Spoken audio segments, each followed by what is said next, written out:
നമസ്കാരം. എല്ലാവർക്കും അറിയാം ഉറക്കം എന്ന് പറയുന്നത് വളരെ ഇമ്പോർട്ടൻ്റ് ആയിട്ടുള്ളൊരു കാര്യമാണ്. അപ്പം ഉറക്കം ഉണ്ടായില്ലെങ്കിൽ നമുക്ക് ഒരുപാട് ഹെൽത്ത് ഇഷ്യൂസ് ഉണ്ടാവാനുള്ള സാധ്യത വളരെ കൂടുതലാണ്. എത്ര മണിക്കൂർ ഉറങ്ങണം? സാധാരണയായി ഡോക്ടേഴ്സൊക്കെ പറയുന്നത് 8 മണിക്കൂറെങ്കിലും നമ്മൾ ഉറങ്ങണമെന്നാണ്. പക്ഷേ 6 മണിക്കൂറിൽ കുറവ് ഉറങ്ങിക്കഴിഞ്ഞാൽ നമുക്ക് എന്തൊക്കെ പ്രശ്നങ്ങളാണ് ഉണ്ടാവുന്നത് നോക്കാം. 6 മണിക്കൂറിൽ കുറവ് കഴിഞ്ഞാൽ വളരെ ഉറക്കം കുറവാണെന്ന് നമുക്ക് പറയാം.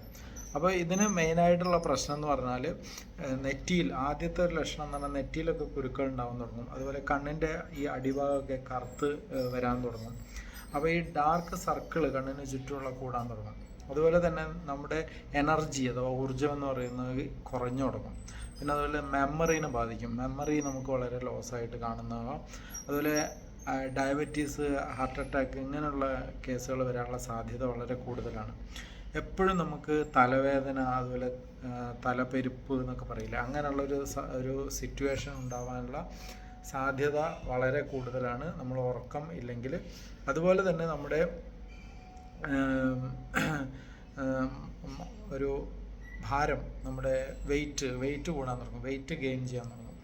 അപ്പോൾ അങ്ങനെയുള്ള കുറേ പ്രശ്നങ്ങൾ ഈ ഉറക്കക്കുറവ് കൊണ്ട് സംഭവിക്കും. അതുകൊണ്ട് കറക്റ്റായിട്ട് 8 മണിക്കൂറെങ്കിലും ഉറങ്ങാനായിട്ട് ശ്രമിക്കുക. അതുപോലെ ഉറങ്ങണ സമയം രാത്രി നേരത്തെ കിടന്ന് അതിരാവിലെ എഴുന്നേൽക്കാനായിട്ട്